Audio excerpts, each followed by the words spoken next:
नमस्कार दोस्तों। आज हम बात करेंगे सोमवार की व्रत की कथा के बारे में। तो आइए शुरू करते हैं सोमवार की व्रत कथा। किसी नगर में एक साहूकार रहता था जिसके घर में धन की कमी नहीं थी, लेकिन उसे संतान सुख प्राप्त नहीं हुआ था, जिस कारण वह बहुत परेशान रहता था। पुत्र प्राप्ति की इच्छा से वह हर सोमवार व्रत भी रखता था और पूरी श्रद्धा के साथ शिव मंदिर जाकर भगवान शिव और पार्वती जी की आराधना करता था। उसकी भक्ति भाव से माँ पार्वती जी प्रसन्न हो गई और भगवान शिव से उस साहूकार की मनोरथ पूर्ण करने का आग्रह करने लगी। पार्वती जी की इच्छा अनुसार भगवान शिव ने कहा कि हे पार्वती, इस संसार में हर प्राणी को उसके कर्मों का फल मिलता है और जिसके भाग्य में जो है उसे भोगना पड़ता है। लेकिन पार्वती जी ने साहूकार की भक्ति का मान रखने के लिए उसकी मनोकामना पूर्ण करने के लिए कहा। माता पार्वती के आग्रह पर शिवजी ने साहूकार को पुत्र प्राप्ति का वरदान दिया, लेकिन साथ ही यह भी कहा कि इस बालक की उम्र केवल 12 वर्ष की ही होगी। माता पार्वती और भगवान शिव की बातचीत को साहूकार सुन रहा था, जिसे सुनकर न तो उसे कोई खुशी थी और न ही दुख। वह पहले की तरह ही शिवजी की पूजा करता रहा। कुछ समय के बाद साहूकार को पुत्र की प्राप्ति हुई। जब वह बालक 11 वर्ष का हुआ तो उसे पढ़ने के लिए काशी भेजा गया। साहूकार ने पुत्र के मामा को बुलाया और उसे बहुत सारा धन दिया और कहा कि तुम इस बालक को काशी विद्या प्राप्त करने के लिए ले जाओ और मार्ग में यज्ञ करते जाना। जहाँ भी यज्ञ कराओ वहाँ ब्राह्मणों को भोजन कराकर दक्षिणा देते हुए जाना। दोनों मामा भांजे इसी तरह यज्ञ कराते और ब्राह्मणों को दान दक्षिणा देते हुए काशी की तरफ चल पड़े।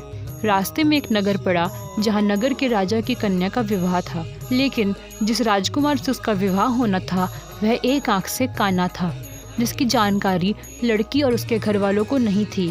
राजकुमार के पिता ने अपने पुत्र के काने होने की बात को छुपाने के लिए एक चाल सोची।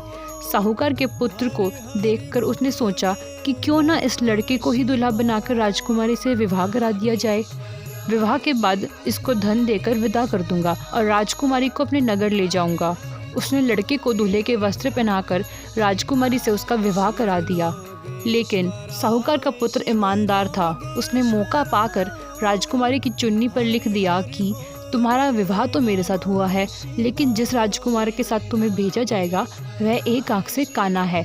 मैं तो काशी पढ़ने जा रहा हूँ। राजकुमारी ने चुन्नी पर लिखी बात अपने माता पिता को बताई। राजा ने अपनी पुत्री को विदा नहीं किया। दूसरी ओर साहूकार का लड़का और उसका मामा काशी जा पहुँचे थे और वहाँ जाकर उन्होंने यज्ञ किया। जिस दिन लड़के की आयु 12 साल की हुई उसी दिन यज्ञ रखा गया। लड़के ने अपने मामा से कहा कि मेरी तबीयत कुछ ठीक नहीं है। मामा ने कहा कि तुम अंदर जाकर सो जाओ। शिवजी के वरदान अनुसार कुछ ही देर में उस बालक के प्राण निकल गए। मृत भांजे को देख उसके मामा ने विलाप शुरू किया। संयोगवश उसी समय शिवजी और माता पार्वती उधर से जा रहे थे। पार्वती ने भगवान से कहा, स्वामी, मुझे इसके रोने के स्वर सहन नहीं हो रहा। आप इस व्यक्ति के कष्ट को अवश्य दूर करें। जब शिवजी मृत बालक के समीप गए तो वह बोले कि यह उसी साहूकार का पुत्र है जिसे मैंने 12 वर्ष की आयु का वरदान दिया। अब इसकी आयु पूरी हो चुकी है। लेकिन मातृभाव से विभोर माता पार्वती ने कहा कि हे महादेव, आप इस बालक को और आयु देने की कृपा करें, अन्यथा इसके वियोग से इसके माता पिता भी तड़प तड़प कर मर जाएंगे। माता पार्वती के आग्रह पर भगवान शिव ने उस लड़के को जीवित होने का वरदान दिया। शिवजी की कृपा से वह लड़का जीवित हो गया। शिक्षा समाप्त करके लड़का मामा के साथ अपने नगर की ओर चल दिया। दोनों चलते हुए उसी नगर में पहुँचे जहाँ उसका विवाह हुआ था। उस नगर में भी उन्होंने यज्ञ का आयोजन किया। उस लड़के के ससुर ने उसे पहचान लिया और महल में ले जाकर उसकी खातिरदारी की और अपनी पुत्री को विदा किया। इधर साहूकार और उसकी पत्नी भूखे प्यासे रहकर बेटे के आने की प्रतीक्षा कर रहे थे। दोनों ने प्रण लिया था कि यदि उन्हें अपने बेटे की मृत्यु का समाचार मिला तो वह अपने शरीर त्याग देंगे, परंतु अपने बेटे की जीवित होने की बात सुनकर वह बेहद प्रसन्न हुए।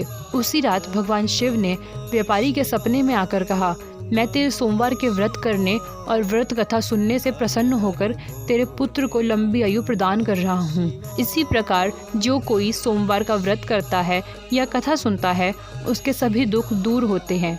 बोलो शंकर भगवान की जय। धन्यवाद।